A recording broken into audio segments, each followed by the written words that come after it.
Hello everyone and welcome to Chapter 1, Intro to Statistics. Today this video is going to cover Section 1.1, which is a review and a preview of things to come. Some terminology to get us started in the course. One thing that we're going to need to consider is something called data. This is going to be used multiple times throughout the course as we talk about collecting data. So what is data? Data is a collection of observations such as measurements, genders, or survey responses. In other words, this is what, as a researcher, you're collecting from your subjects. And it forms the basis of what we're going to use our statistical tools on. Moving forward, what is statistics itself? That's what our class is about. But what exactly is statistics? Statistics is actually the science of planning studies and experiments, obtaining data, and then organizing, summarizing, presenting, analyzing, interpreting, and drawing conclusions based on that data. To break it down, statistics is how researchers design studies, perform studies, analyze data, and draw conclusions. So that's really the science aspects behind it, and it's important to understand that definition as we move forward, because statistics isn't just the formulas or just the problems that we're going to cover. It's really this entire process from start to finish. Okay, moving forward. In this course, we are mainly going to talk about sample statistics. But in order to understand why we're going to use sample statistics, it's first important that we understand what populations are. Populations are the complete collection of all measurements or data that are being considered. For example, like the population of the United States, or the population of the town where you live, or the population of the students in our classroom. It is all the different people that make up that group. But populations can be difficult to get at. For instance, if we were trying to survey the entire population of the United States.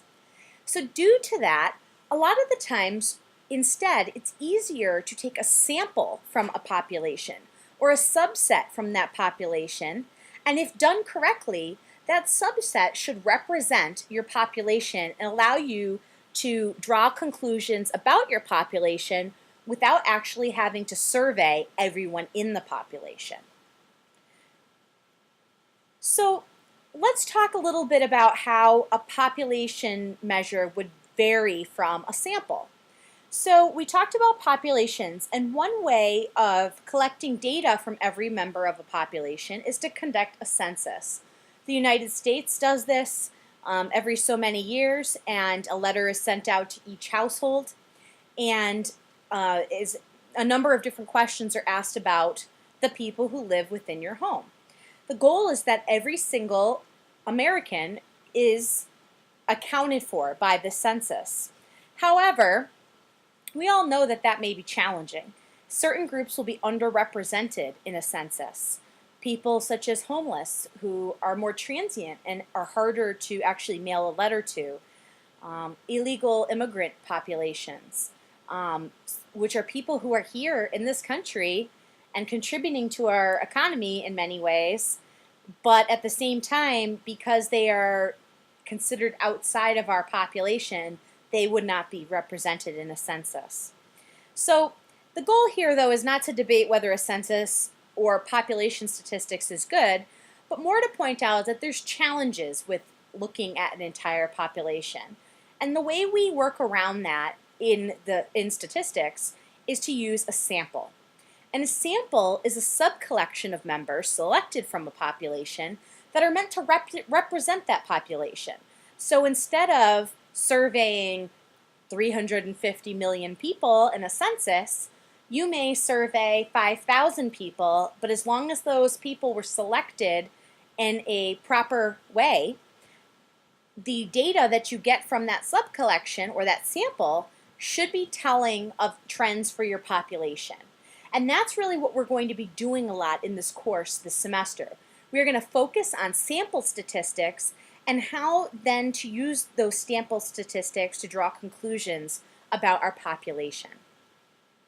So an example, the Gallup Corporation, which is a big polling organization for those who may or may not know, they collected data from 1,013 adults in the United States, and the results showed that 66% of the respondents worried about identity theft. The population of the United States at the time when this particular slide was made was 241 million adults living in the United States. The sample that they took, the Gallup Corporation took, consisted of only 1,013 polled adults. So the objective of this study was to use the sample data from those 1,013 adults as a basis for drawing a conclusion about the whole population. So saying that roughly 66% of the population is worried about identity theft. That's the end of section 1.1. Please join me for section 1.2 next. Thank you.